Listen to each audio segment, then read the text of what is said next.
श्रीकृष्णः सेवितो येन किं तस्य तपसां फलै प्राप्तः कल्पतरुर्येन किं तस्यान्येन शाखिना। जिसने स्वयं भगवान श्री कृष्ण की सेवा कर ली है उसे तपस्याओं के फलों से क्या प्रयोजन। जिसे स्वयं कल्प वृक्ष की प्राप्ति हो गई है वो भला दूसरे किसी वृक्ष को लेकर क्या करेगा। हरे कृष्ण। परम भगवान श्री कृष्ण के प्रति शुद्ध भक्ति, निष्ठा और समर्पण यही हमारे जीवन का परम लक्ष्य होना चाहिए। इस भौतिक संसार के समस्त संबंध, कर्म और आकर्षण क्षणिक है और इन सभी कर्तव्यों को निभाते हुए प्रयास करना चाहिए कि हमारा ध्यान, मन और चेतना सदैव परम भगवान श्री कृष्ण में संलग्न रहे। वैसे ही जैसे ब्राह्मण पत्नियों का था और जिसकी कथा हमने मार्गशीर्ष मास कथा श्रृंखला की हमारी पिछली कड़ी में सुनी थी। प्रातः काल में इन सुंदर कथाओं का श्रवण करने से न सिर्फ आपका दिन अपितु आपका संपूर्ण जीवन सफल हो रहा है और उसके लिए जो आप प्रतिदिन प्रातः काल में इन कथाओं को सुनने का प्रयास करते हैं उस प्रयास के लिए हम आपको अभिनंदन देते हैं। तो चलिए इसी प्रस्तावना के साथ आज की हमारी मार्गशीर्ष मास कथा श्रृंखला की कड़ी को आगे बढ़ाते हैं और सुनते हैं आज के अध्याय को। इस कथा श्रृंखला की पिछली कड़ी में हमने सुना कि किस प्रकार ब्राह्मण पत्नियों ने भगवान श्री कृष्ण को भोजन प्रदान करके उनसे परम श्रेष्ठ वर को प्राप्त किया और अपने भौतिक शरीर को त्याग कर वे सभी गोलोक धाम में चली गई। उस समय नारद मुनि के मन में एक और जिज्ञासा हुई और उन्होंने ऋषि नारायण से पूछा कि हे प्रभु, ये सभी ब्राह्मण पत्नियां पूर्व जन्म में कौन थीं और किस पुण्य के प्रभाव से उन्हें ये सर्वोच्च गति प्राप्त हुई। तो इसका जवाब देते हुए आज के अध्याय में श्री नारायण ऋषि कहते हैं, हे नारद मुनि, ये सभी देवियां सप्तर्षियों की सुंदर और गुण संपन्ना पतिव्रता पत्नियां थीं। एक बार अनल देव ने इनका अंग स्पर्श कर लिया। इस कारण सप्तर्षियों में अंगिरा को अत्यंत क्षोभ हुआ और उन्होंने अग्नि को सर्वभक्ष होने का और इन पत्नियों को मनुष्य योनि में जाने का श्राप दे दिया। ये सभी रोती हुई पत्नियां कहने लगी, हम निर्दोष हैं, पतिव्रता हैं, कृपया हमारा त्याग ना करें। आप हम भयभीत अबला नारियों को अभय प्रदान करें। इस प्रकार उनके करुण क्रंदन से मुनि को दया आ गई और वे भी दुखी हो गए और अंत में उन्होंने कहा कि हे पत्नियों, तुम सभी को मनुष्य योनियों में जाना तो होगा ही, लेकिन वहाँ पर साक्षात भगवान श्री कृष्ण के तुम्हें दर्शन प्राप्त होंगे और उनके दर्शन प्राप्त करते ही तुम गोलोक में चली जाओगी। उसके बाद श्री हरि अपनी योग माया से आप सब की छाया मूर्ति का निर्माण करेंगे और वे सभी छाया मूर्तियाँ कुछ समय तक उन ब्राह्मणों के घरों में रहकर फिर हमारे पास लौट आएंगी। इस प्रकार तुम अपने संपूर्ण छाया के अंश से पुनः हमारी पत्नियां बन जाओगी। इस प्रकार से मेरा ये श्राप आप सबके लिए वरदान से भी उत्कृष्ट है। इतना कहकर वे मुनि चुप हो गए। उनके मन में इसके लिए बहुत बड़ा दुख था और वे सभी स्त्रियां श्रापवश भूतल पर आकर उन ब्राह्मणों की पत्नियां बनी। भगवान श्री हरि को भक्ति भाव से प्रेम पूर्वक भोजन समर्पित करके वे उनके धाम चली गई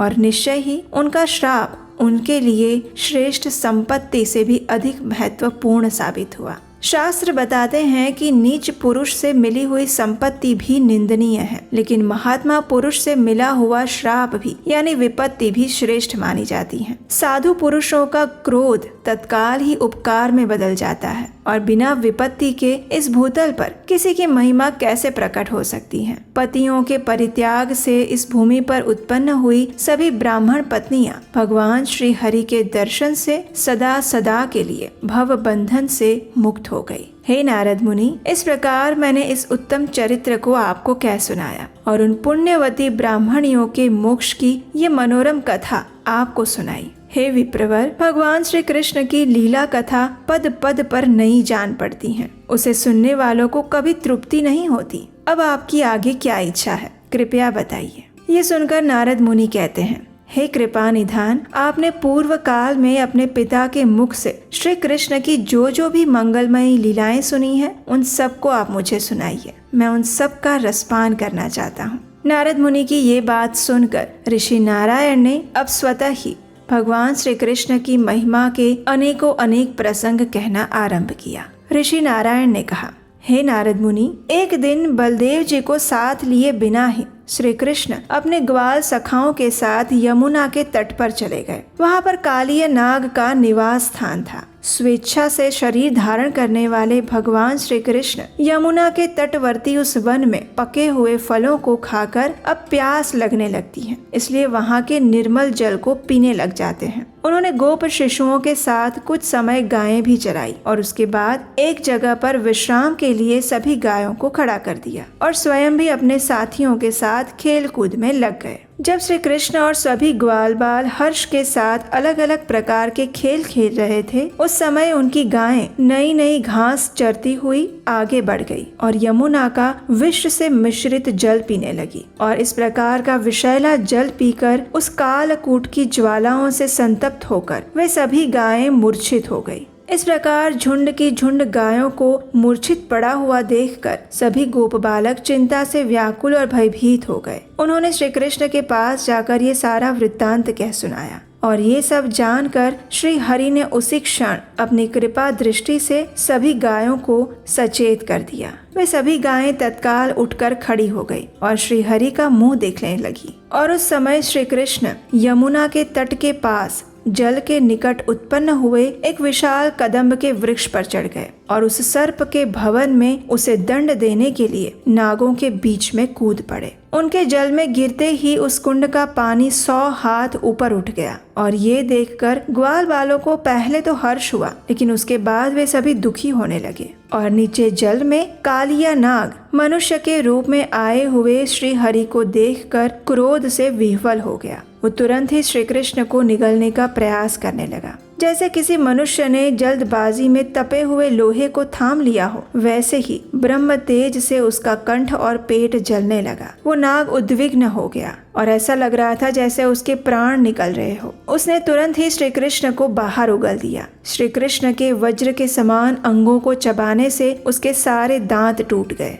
उसका मुंह लुहान हो गया और उस समय भगवान रक्त रंजित मुख वाले उस कालिया नाग के मस्तक पर चढ़ गए। भगवान श्री हरि के भार से आक्रांत होकर वो कालिया नाग अपना प्राण त्यागने के लिए तैयार हो गया। वो अनेक प्रकार का रक्त वमन करने लगा। उसका अहंकार अब टूटने लगा था और मूर्छित होकर वो गिरने लगा था। अपने प्रियतम को इस प्रकार मरण उन्मुख देखकर सभी नाग पत्नियां भगवान श्री हरि के सामने आई और हाथ जोड़कर पति प्रेम से रोने लगी। उन्होंने तुरंत भगवान श्री हरि को प्रणाम किया और उस समय प्रमुख नाग पत्नी सुरसा भगवान के चरणों में पड़कर व्याकुल होकर इस प्रकार कहने लगी, हे जगदीश्वर, आप कृपया मेरे स्वामी को लौटा दीजिए। दूसरों को मान देने वाले हे प्रभु, आप मुझे भी मान दीजिए। स्त्रियों को पति प्राणों से भी बढ़कर प्रिय होता है। उनके लिए पति से बढ़कर दूसरा कोई बंधु नहीं है। हे अनंत प्रेम के सागर, आप स्वयं श्री राधिका जी के लिए प्रेम के समुद्र हैं, इसलिए कृपया मेरे प्राणनाथ का वध ना करें।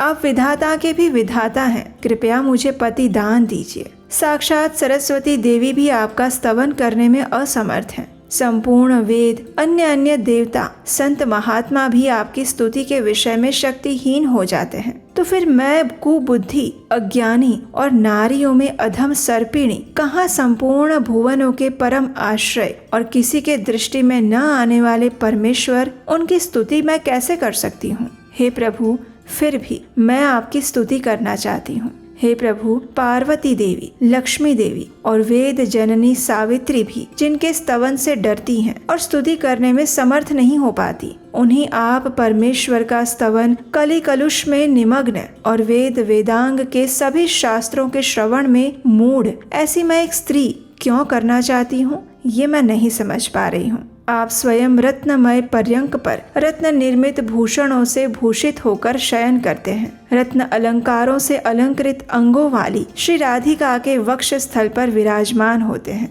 हे प्रभु, आप उमड़ते हुए प्रेम रस के महासागर में सदैव सुख से निमग्न रहते हैं। आपका मस्तक मल्लिका और मालती की मालाओं से सुशोभित रहता है। हे प्रभु, मैं तो आपके उन चरण कमलों की वंदना करती हूँ जिनका सेवन ब्रह्मा, शिव और शेष नाग करते हैं और जिनकी सेवा सदैव देवी लक्ष्मी, देवी सरस्वती, माता पार्वती, गंगा जी, वेद माता सावित्री और सिद्धों के समुदाय, मुनिंद्र और मनु स्वयं करते हैं। आप स्वयं कारण रहित हैं, किंतु सबके कारण आप ही हैं। हे प्रभु, आपको मेरा बारंबार नमस्कार है। हे श्री कृष्ण, हे सच्चिदानंद घन, हे सुरासुरेश्वर, मेरे पति की रक्षा कीजिए। संपूर्ण वेदों के स्वामी होते हुए भी उन वेदों में आपका अच्छी तरह निरूपण नहीं हो सका है। हे सर्वेश्वर, कृपया मेरे पति की रक्षा कीजिए। इस प्रकार भगवान की स्तुति करने के बाद नाग पत्नी सुरसा भक्ति भाव से मस्तक झुकाकर भगवान श्री कृष्ण के चरण कमलों को पकड़कर बैठ गई। ऋषि नारायण कहते हैं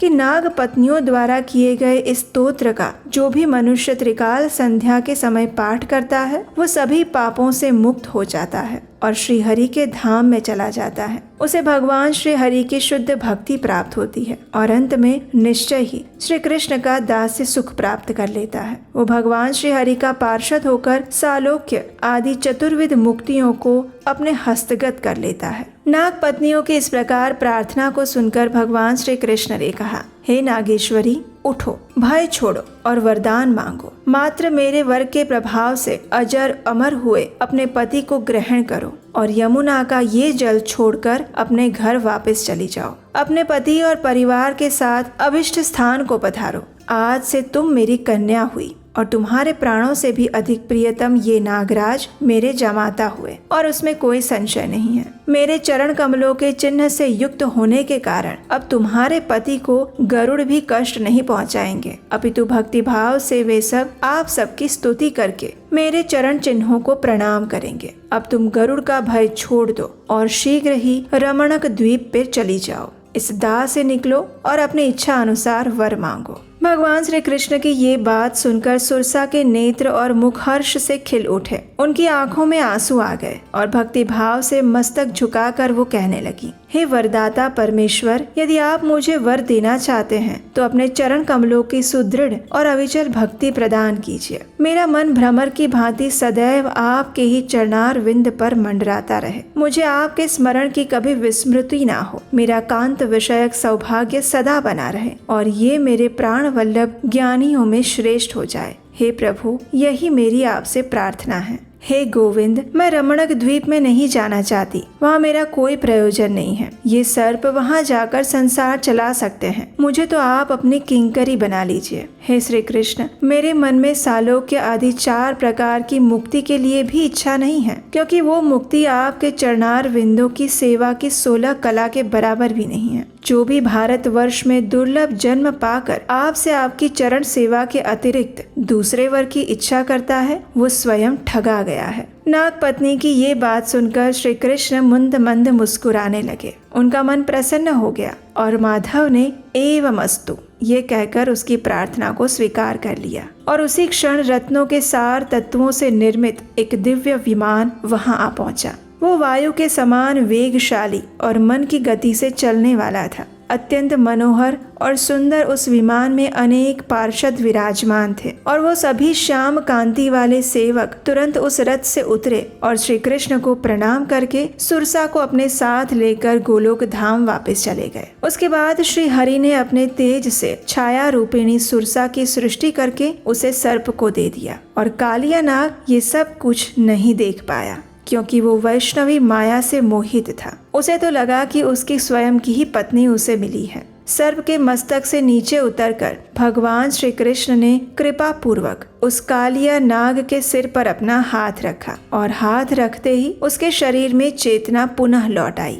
उसने श्री हरि को अपने सामने देखा और इस बात की ओर भी लक्ष्य किया कि सती सुरसा दोनों हाथ जोड़े खड़ी है और उसके नेत्रों से आंसू बह रहे हैं। ये देखकर उसने भी भगवान गोविंद को प्रणाम किया और तत्काल प्रेम से विह्वल होकर रोने लगा। इस प्रकार कालिया को देखकर भगवान श्री कृष्ण ने कहा, हे कालिया, तुम्हारे मन में जो भी इच्छा हो उस अनुसार अपना वर मांगो। तुम मुझे प्राणों से भी अधिक प्रिय हो, इसलिए भय को छोड़ दो और सुख से रहो। जो मेरा अनन्य भक्त होकर मेरे अंश से उत्पन्न हुआ हो उस पर मैं विशेष अनुग्रह करता हूँ। उसके अभिमान को मिटाने के लिए कभी कभी उसका दमन करके मैं पुनः उस पर कृपा करता हूँ। जो भी मनुष्य तुम्हारे वंश में उत्पन्न हुए सर्पों का विनाश करेंगे उन्हें महान पाप लगेगा और वे दुखों के भागी होंगे, परंतु जो लोग तुम्हारे कुल में उत्पन्न हुए सर्पों को देखकर उनके मस्तक पर उभरे हुए मेरे सुंदर चरण चिन्हों को भक्ति भाव से प्रणाम करेंगे वे समस्त पातकों से मुक्त हो जाएंगे।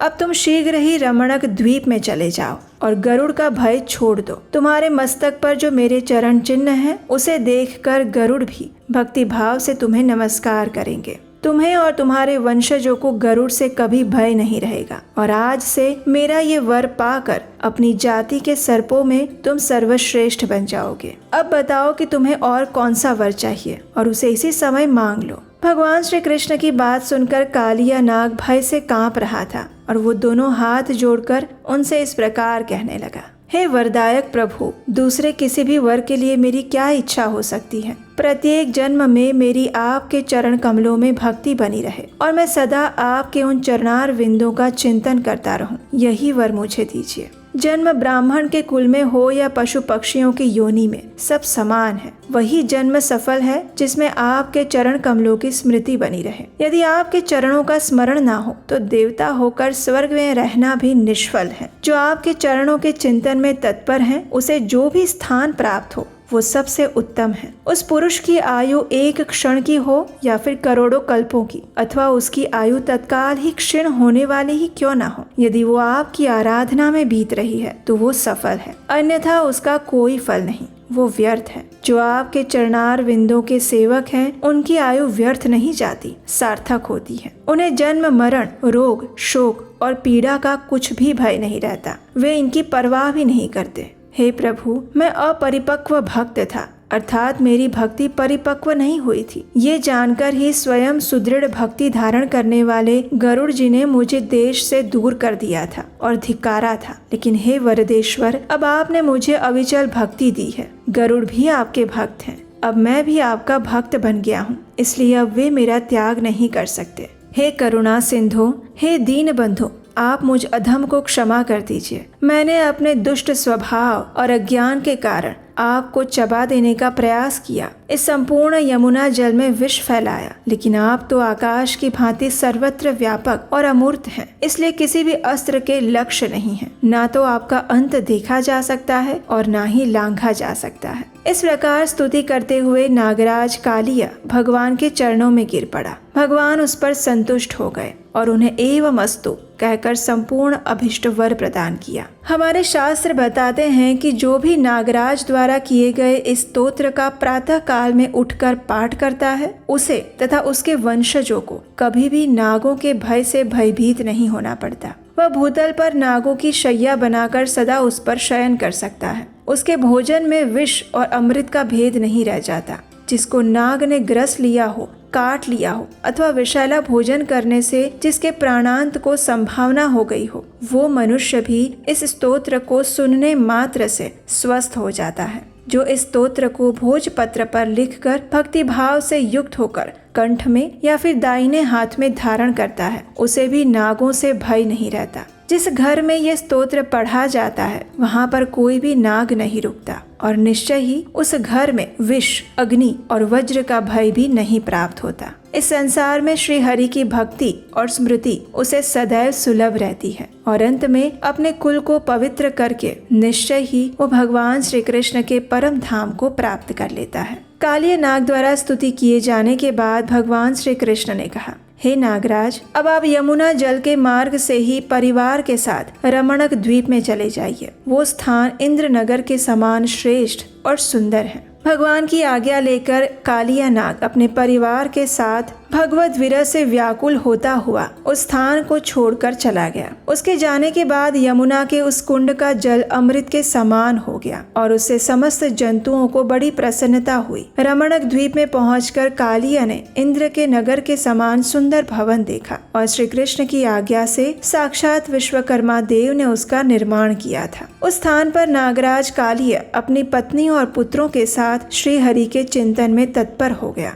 और भय छोड़कर प्रसन्नता के साथ रहने लगा। इस प्रकार ऋषि नारायण ने कालिया नाग की संपूर्ण लीला का वर्णन किया और ये सुनकर नारद मुनि को आश्चर्य हुआ। उन्होंने ऋषि नारायण से पूछा, हे जगत गुरु, अपने पहले के उत्तम भवन को छोड़कर कालिया नाग ने यमुना के तट को क्यों चुना था? इसका रहस्य मुझे बताइए। और इस रहस्य को उजागर करते हैं ऋषि नारायण। और वो कथा हम सुनेंगे हमारी मार्गशीर्ष मास कथा श्रृंखला की अगली कड़ी में। उसे सुनने के लिए अगर अभी तक आपने नहीं किया है तो आपके अपने इस चैनल को सब्सक्राइब करके रख लीजिए, नोटिफिकेशन ऑन रखिए, बेल आइकन दबा दीजिए। और अगर ये आज की कथा आपको अच्छी लगी है तो उसे लाइक कीजिए, सभी को शेयर कीजिए। और हम आपसे मिलेंगे इसी कथा श्रृंखला की अगली कड़ी के साथ बहुत जल्द। आप सभी को पवित्र मार्गशीर्ष मास की अनेकों अनेक शुभकामनाएं। हम भगवान से यही प्रार्थना करते हैं कि आपका मन, चित्त और चेतना सदैव उस परम भगवान श्री कृष्ण के चरण कमलों में स्थित रहे।